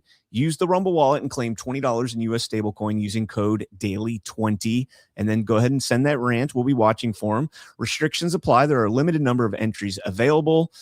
Terms and conditions can be found at rumble.com/promo official rules. And you can go there for detail, rumble.com/promo official rules. All right. And then let's talk. It looks like Frederick Leathers sent this over. We don't need to pull it in, but there was a South Carolina GOP event on Friday that has been postponed for the Trump rally. that's happening on Friday. So that might be mixed up, but also all of the media seems to be speculating that it might not happen. Yeah, so. I if you're going to double down on Darlene Graham after that disaster, I mean, that is worse than I killed Medicaid. Like that is going to be a clip that lives in infamy. As of an hour ago, it is still on, according to local South Carolina news. Wow. Trump's got to be fuming about, or he's laughing. He's laughing. I mean, he's made, like you said, he's made a mockery of our elections. And if you're going to destroy the establishment GOP, what do? You point out establishment figures incessantly. And you make people look at them and say, how does Randy Fine win? And we'll talk about that here in a second. How does Lindsey Graham win? How does Kevin McCarthy? Well, he's out now, but how do all these people win their elections? And then you have somebody like Thomas Massey, which I'm going to trigger the shit out of the chat with that comment, but they lose against a guy that is a nobody that came out of nowhere and has tons of money from outside and Trump's endorsement. It is excellent to watch all of this happen. And if you get emotionally attached to any of it, you haven't been watching Why We Vote. So, yeah, you cannot get emotionally invested in the outcomes of fake elections, guys. It's not real. All right, let's talk a little bit about soft disclosure, because that is real. As in, we've been around for over a year and 4 days. Here we go. Soft Disclosure deodorant is made with purity-tested ingredients like organic arrowroot powder, magnesium hydroxide, and nourishing plant oils. This deodorant keeps you fresh without covering up the truth. Activated charcoal works like a magnet to help draw out impurities, while green matcha tea brings antioxidant power to protect and calm skin. Aluminum-free, stain-free, and formulated to last up to 2 months of daily use. Whole bus fresh, no steak on me. Soft disclosure got me clean. Fresh so loud, can't compete. Mint, lemon, grapefruit, lavender tea. It helps fight odor without blocking the body's natural sweat. And every purchase helps support 6 American small businesses. Buy 2 deodorants, get a free lip balm. Or visit softdisclosure.com and use promo code FRESH for 15% off. What are you doing? Soft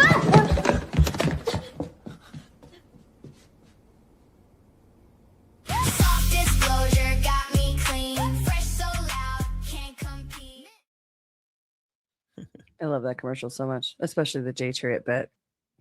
And me, a tattoo teacher, because we were messing stuff up in that classroom. Hell yeah, you were. Softdisclosure.com, promo code FRESH. Also, where can folks go to register for the email? Softdisclosure.com is where you can find the Insider Club. That's where our insider emails, you sign up for them there at softdisclosure.com. You get exclusive discounts, product giveaways, information about the products that doesn't, longer form information that doesn't always make it. You see the reviews of some of these products. We have incredible reviews of our products because people are like, oh, I guess I want to support Badlands, so I'll buy something. And then they buy maybe they buy a lotion, maybe they buy a deodorant, maybe they buy a lip balm or a mini tallow stick or a beard oil or a full-size tallow stick. They buy a product and they're like, oh my gosh, this product is amazing. How did I not realize just how fantastic these products are? It's because we're not messing around. We're making fantastic lotion, deodorant, tallow, lip balms, beard oils, and they are America first. They are sourced through American farms. The ingredients that go into them sourced through American farms and American small businesses, and they work.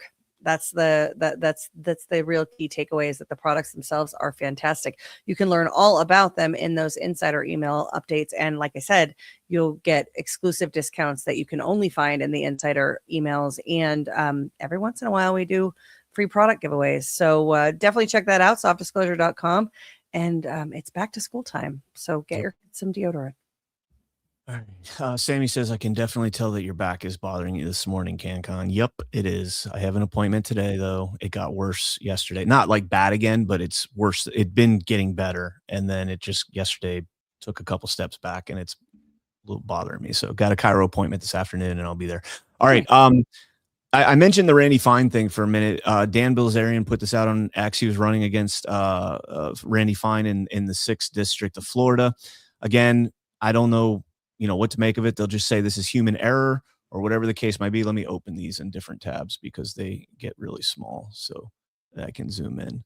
But you can see here this update at 7:32 p.m. Eastern. Bilzerian has 8,191 votes at 7:32. And then when you jump over here to the update at this update was at, where's the time on this one? Well, it's further along. He ends up losing 2,000 votes while Randy Fine gained, how many did he gain there? Oh, you're not looking at it. Sorry. Randy Fine gained 11,000 votes and Dan Bilzerian lost 2,000 votes. I don't know how you lose votes, but they'll explain it away as human error, technical glitch. Happens every time. We never actually get an exam. The point is counting, right? So as ballots come in, you count them as you count the votes for the different total, but every single time they apparently go down, and it's caught on the camera, right? The media coverage, the graphic overlays that they have are caught. Almost every election now, I think we find that somebody loses votes on election night. It's crazy because elections aren't real, guys. Did you see the video? Oh wow, Bitcoin is ripping right now. 68,000. It's up 5% today. Did you see the video of Randy Fine going through the mailbox of a constituent? Yeah. Wow. I saw your post on it. You're like, that's a felony. I mean, it's questionable because technically for it to be a felony, you actually have to take the mail, but I don't understand how opening somebody's mailbox and looking through it is not a felony or an invasion of privacy, but whatever it might be, whatever. President Trump put this out on X. We talked about it last night, or on Truth, excuse me. We talked about this briefly on Why We Vote last night. The Census Bureau has begun checking voter records from 2020 against the citizenship records. On the first 128 million voters, the Census Bureau found that 24,000 non-citizens voted illegally. The Census Bureau is going to analyze the next 32 million, and the number will explode. I won the election. We must pass the Save America Act. Thank you for your attention to this matter. I'm very curious now because, again, we talked about this last night. When he says the number will explode, it seems like he kind of has like a little insight into where those 32 million are. Like if they're major metropolitan areas where, historically mail-in balloting, maybe like California, I don't know, up in Washington State, Michigan, Pennsylvania. Very interesting. So we'll keep tabs on that. A couple things, and we talk again, like you said, we talked about this last night, but 24,000 seems low. 24,000 nationwide, I would argue, is low. I'd probably bet on it. Also, we were told that the thing that happened 24,000 times doesn't happen, right? Confirmed 24,000 confirmed happened 24,000 times, and again, that number is low. I think by orders of magnitude. And it's not like, don't picture in your head 24,000 individual illegals going and voting, right? Because I don't think that's what's happening. I think the identities are being used for fake votes, fake ballots, right? Fake voters lead to fake ballots, which are then fake counted, and we have fake elections. But it's not that the illegals are all necessarily going to the polls and voting.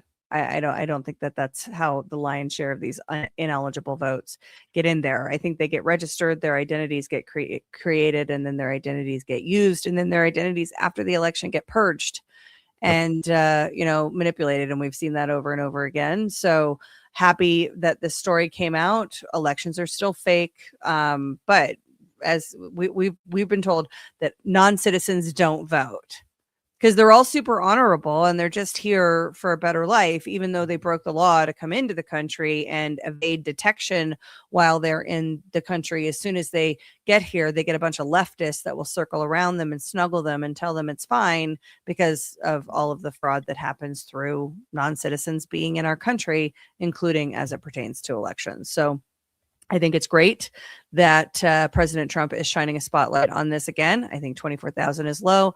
I think that there needs to be justice and accountability for every single one of them. And I think that the people again, as I always say, prosecute the Americans, the people who, and I've told the story before of one of my clerk friends here who had an NGO person and a Spanish speaking woman come into her office to register to vote. And the Spanish speaking woman said something to the effect of, should I tell her?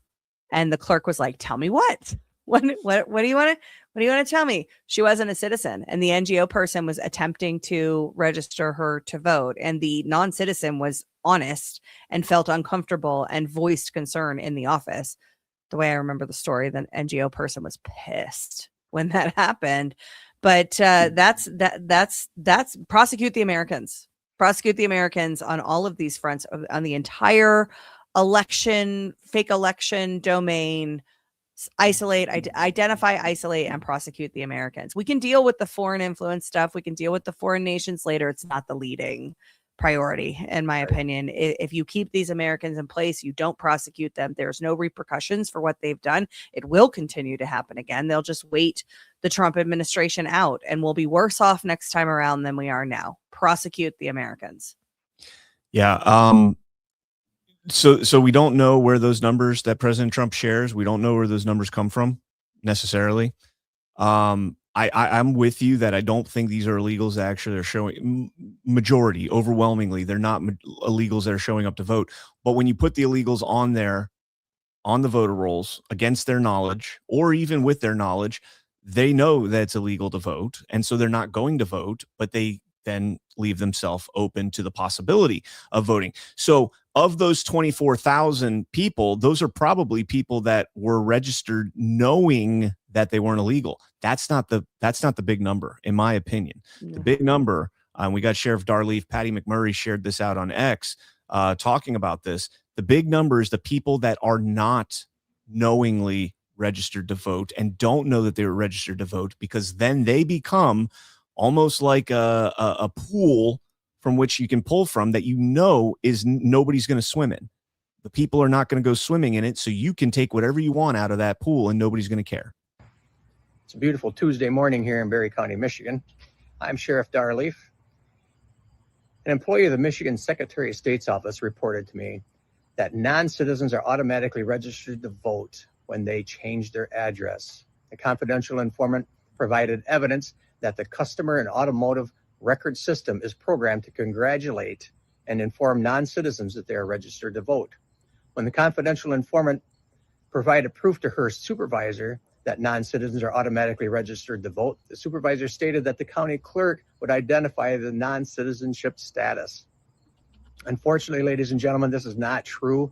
The county clerk has given access to the qualified voter roll after the Secretary of State registers a person to vote. The qualified voter roll does not designate a citizenship status. Once a person is registered to vote, they have the ability to receive a mail-in ballot or vote at the poll with their ID card. The polls do not verify citizenship status.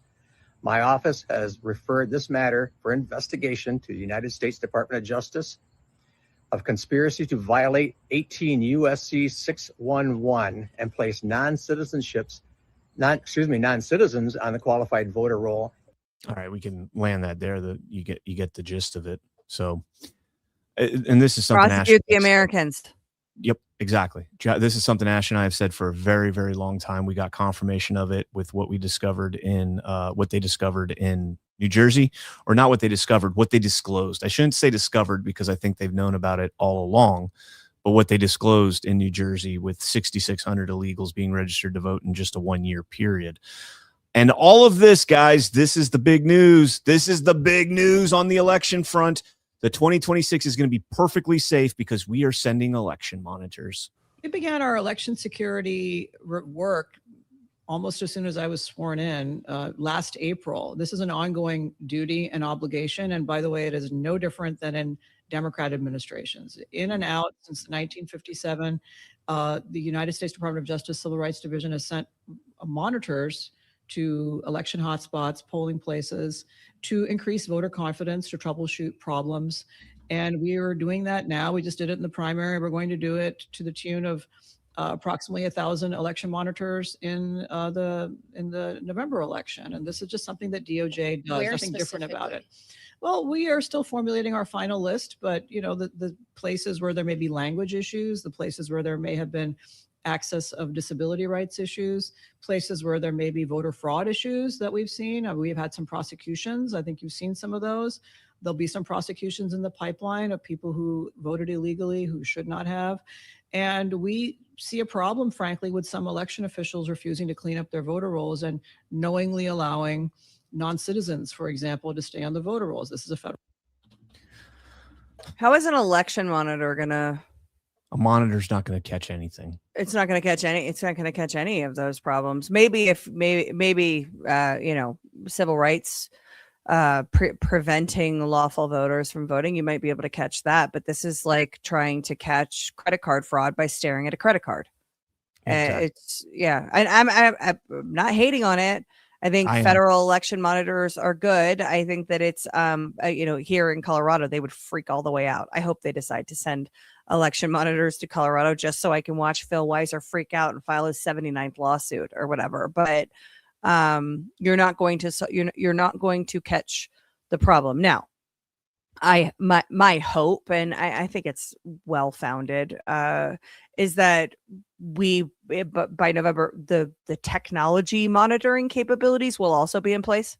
So not just election monitors on the ground in different jurisdictions, but and Brian, if you're wanting Harmeet to do that, I don't think she has cyber capabilities. So like her capability is kind of limited in terms of what she can do. Send those 1,000 monitors to go watch mail-in ballot signature verification. Go send those 1,000 monitors to go watch Sensibly, people. some of them will be, right? I think it's just at polling locations. No counting. They're not monitoring anything counting related. Counting, sure, but signature verification, as we learned in Maricopa County in the case there, that's in a back room. Some of it's done at home. It's not supposed to be. And I have observed signature verification in 2 different counties. One I observed, 3 counties. One observed on the screen, right? But watching a live stream. But 2 of them in person, and it is not done in a back room. What Maricopa did was unlawful in that respect. Did you see the guy that was the famous guy that was just clicking faster and you can move through? When they showed that screen, did you see any observers in that room? Any? No, but I believe that Maricopa was in violation of the statute when they did that. So it's not that signature verification happens in a back room, like that's how it happens in the 2020 election and in Maricopa generally. They do a lot of stuff in back rooms, but I'm sure they put off something like PII, personally identifiable information, by you can't see their signatures or something along those lines. No, I don't know. You can't do that. I agree, but they do it. They do it. And we found out in 2020 they did it at home in some places. In some places they just in Maricopa County, yes, right. Which is in Georgia they didn't do it at all. In Fulton County they didn't do it at all. No. So that's the kind of thing, Brian, that election monitors could catch. Maybe if that's where they're at.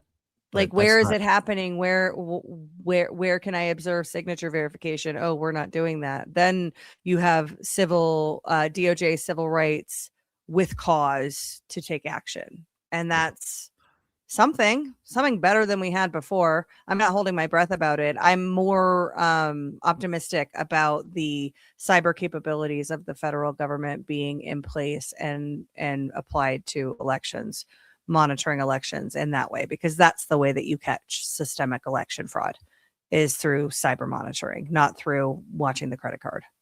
All right, let's jump into this story just briefly. Headline: James Tallarico poaches John Cornyn's staffer, one of his guys that's been with him for several years now, and just the guy takes shots all over the place at Ken Paxton. Just remarkable that a staffer goes from a establishment GOP to one of these leftist kind of DSA aligned, they claim, so to claim. And like, there's no ideology issues there. Like, you're telling me that as a John Cornyn staffer, you're more aligned with James Tallarico than Ken Paxton, and you're willing to go and sell out everything to get James Tallarico? well, who were you in the first place? You got to wonder. So we'll leave that story at that. Well, yeah, I mean, I just back to the point that when the chips are down and it matters, you will see that the DSA, the Republican establishment, and the Democrat establishment are all on the same side. Yep. ABC News, Minnesota sues Texas governor to compel extradition of ICE agent for trial. The ICE agent, Christian Castro, is accused of firing a gun at the front door of an occupied home in Minneapolis on January 14th, striking a Venezuelan man in the leg, and then lying about the circumstances of the shooting, according to prosecutors. Castro was charged in May with 4 counts of second-degree assault and 1 count of falsely reporting a crime. A Hennepin County district court judge, found probable cause for the charges and issued a nationwide warrant for Castro's arrest. Texas Rangers located and arrested Castro in Cameron County and ordered him detained pending extradition proceedings. Governor Tim Waltz sent Abbott an extradition request, but Abbott, has, quote, withheld a rendition warrant, end quote, directing law enforcement to transfer Castro back to Minnesota. And Abbott had this to say yesterday about this, and I'll play this clip here. I don't trust Tim Waltz on anything, let alone something like, well, listen, while they're making demands, I could have demanded my own. And that is, it's time for Minnesota to step up and repay the United States of America and Americans for all the fraud that they've committed in their state under federal programs. And I will not respond to them at all until they step up and do what's right and they acknowledge their fault in the fraud that took place, and they fully repay the United States of America for the fraud they committed. All right, so that comment right there. You're taking the position there that there is no federal entitlement fraud happening in Texas? No. Well, that's a good point there. I played that to kind of lead into the next story a little bit here, but I want to go back to the actual case right here. This is not the hill to die on for Abbott. So I don't know. Are you familiar with this case at all? Mm-mm. So this guy, he was an ICE agent, and he was following in Minneapolis, snowy night.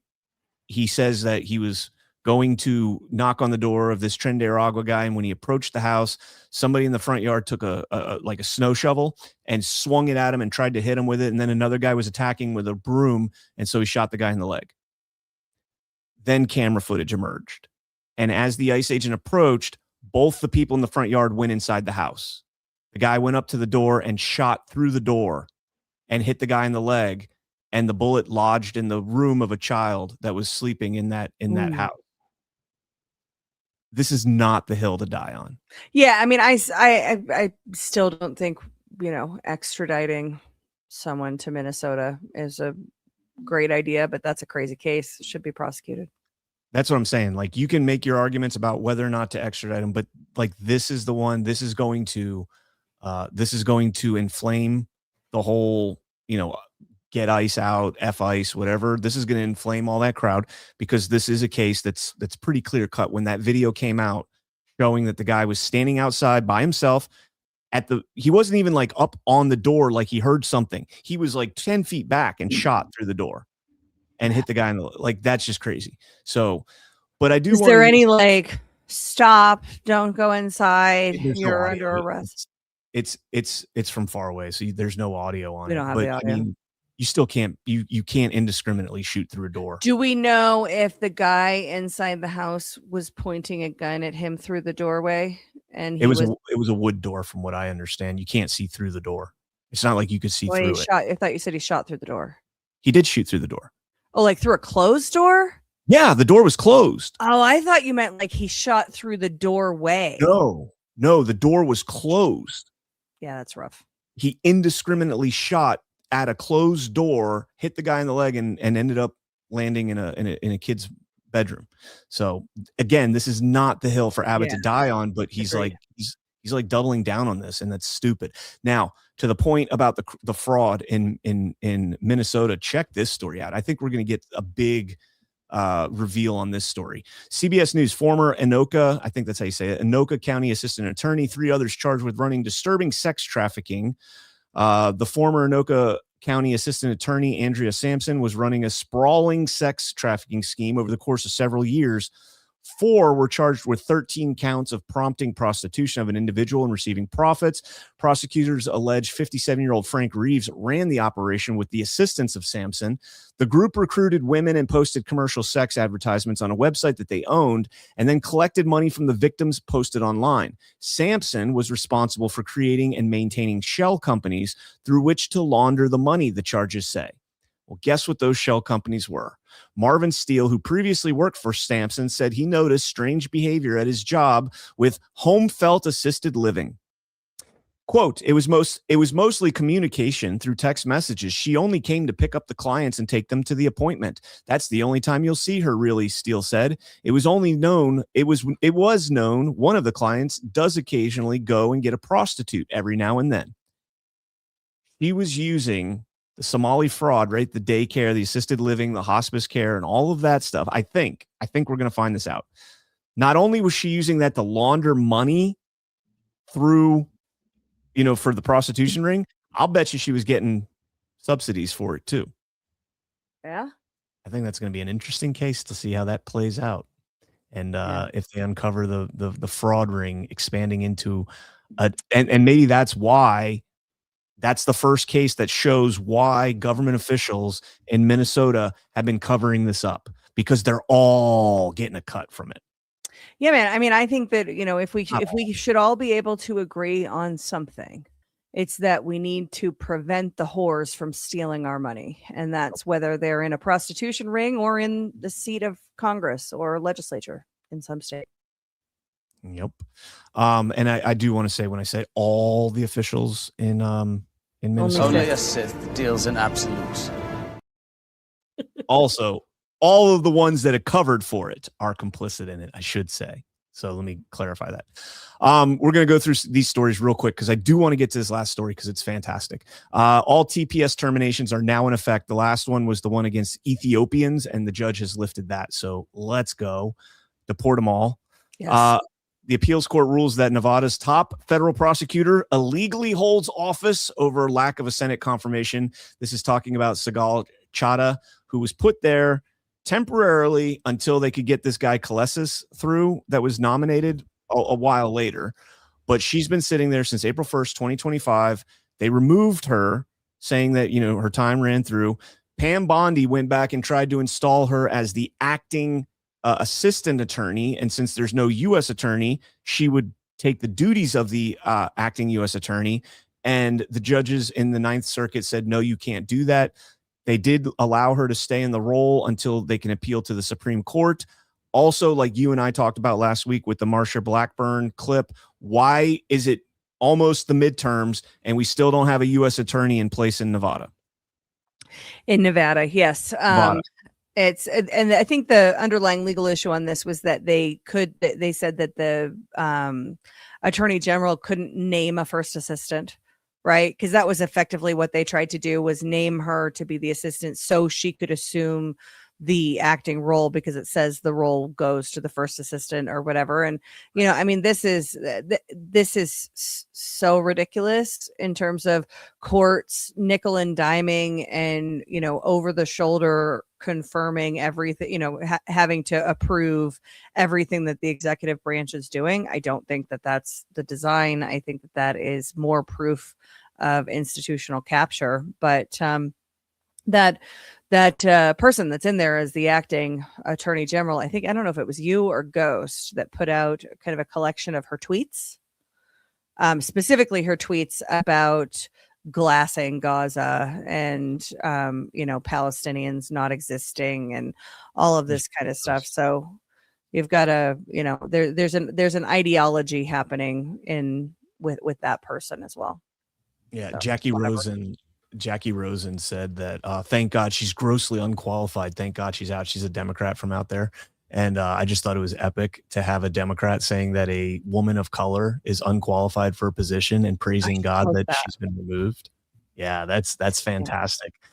Okay, let's jump into this story briefly. From the Washington Times, federal judge blocks Kash Patel's attempt to move FBI headquarters to the Reagan building.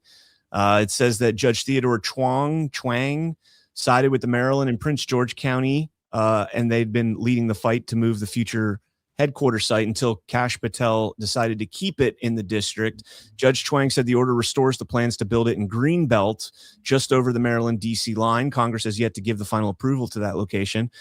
Judge Chuang said Congress controls federal property and wrote laws governing the site selection process, settling on final potential locations in Maryland and Virginia.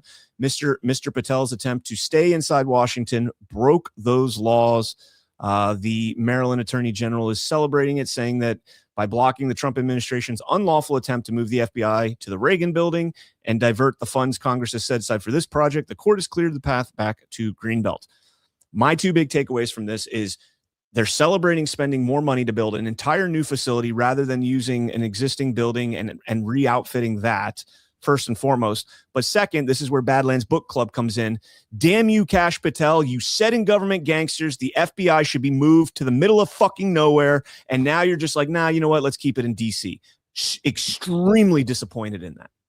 I believe that the ultimate goal is to abolish the FBI and replace it with nothing. So they shouldn't be getting a new building. They should be facing a portfolio of prosecutions at every level in that institution.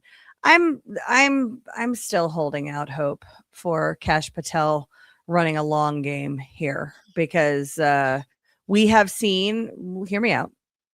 You and I did Government Gangsters on Book Club. But Government Gangsters is a plan, right? Like that book is here in each one of these federal institutions here, whether we're talking about the justice system and U.S. attorneys offices, whether we're talking about the FBI field office, Washington field office, versus the people on the ground throughout the country, whether we're talking about the overclassification or the hiding of information, all of those things. He lays it out chapter by chapter. Here's this institutional part. Here's what the problems are. Here's what we have to do about it, right? That's kind of the way that Government Gangsters lays out. I would say, Brian, that we have seen a number of those first steps. We haven't seen all the prosecutions. We haven't seen the ripping them out. We have seen a good amount of declassification. We've seen underlying structural changes that have been made to enable a lot of the kind of the rug that we are on, the grand treasonous conspiracy and election fraud and waste, fraud, and abuse, and government weaponization of government. We have seen things happening for that, but Kash Patel is running the FBI while I think also fighting the FBI, the deep state element within the FBI. So I'm not cheerleading for Kash Patel. I'm not saying I think he's doing a great job. I'm saying I haven't written him off yet, because I think he is. I think he's one of the admin members that has actually given us a comprehensive plan for how to deal with the institutional captor. I'm still bullish on Kash Patel, just to be clear. However, that specific issue right there was something that he was very adamant about and very outspoken about in Government Gangsters. And it's a complete capitulation on that, to keep it in DC now. So that's, and his logic behind moving it was sound, right? To get Maybe we're getting rid of it. What's that? Maybe we're getting rid of it. Maybe that I'm with that. Okay. Last story of the day. And I just want to highlight this story because it's so absurd, from KCRA. California regulators approved new rules limiting what replacement tires you can buy for your car. And you would think, Ash, maybe they're like, oh, well, they have to be a certain safety rating, right? Like, you got to make sure that they're rated for high speed. They got to make sure that they're pliable. Nope. In an unanimous vote, the California Energy Commission voted to adopt new rules that will phase out the sale of replacement tires that don't meet certain energy efficiency standards. Not safety, not anything else. Energy efficiency standards. Quote, this ultimately is about protecting consumers, said the chairman of the California Energy Commission. I see this as sheltering the public from higher costs in the long run. Tire manufacturers and the commission staff are at odds over whether this will add to the cost of living. Both sides, however, acknowledge this will no longer allow the sale of a significant portion of the tires currently sold in California. What are energy efficient tires? They take less energy to spin, which eventually somehow saves you fuel in the long run. It's absolutely nonsense. That sounds made up. What is going to happen when you take, and this is government logic, and this is why the government logic, the DSA logic, the government regulation, overregulation, make sure we control consumerism and capitalism, and we control it as much as possible. What is it going to do when you take 80%, 90% of the tires off the market and you only make available a niche target tire to the consumer, to the public? What is going to happen to that niche market? The prices are going to skyrocket. Oh, we've got a captured audience now. We're the only ones selling these energy efficient tires. Well, we take a lot more time and energy and different types of rubber and different processes and research and development, and everything else goes into this tire. So now guess what? Instead of getting 4 tires for $500, it's going to cost you $1,300 to get these new tires. But don't worry, you're going to save $49 a year in fuel cost. F you, government has no job doing that. Yeah, I'm still stuck on I withhold belief from the idea of energy efficient tires. That sounds like they just created a market, and it sounds made up. All right, let's dive in. Villas 34 Happy National Aviation Day. Shout out to my late grandpa who flew B-17s. Fantastic. Plus all of those who fly these big, beautiful machines. My kids' school is the Aviators, nicknamed after an Air Force pilot. So the kids are dressing up in flight jackets, goggles, and recognizing all things flying, especially the military. Good times. That's badass. That's I love B-17s. I wish I could have talked to your grandpa. I would love to have interviewed somebody that flew a B-17. Thank you for that. Marsha Gravino, I live in South Carolina. We'll vote for Norman. I'm disappointed that Trump will be here Friday stumping for Graham. Maybe.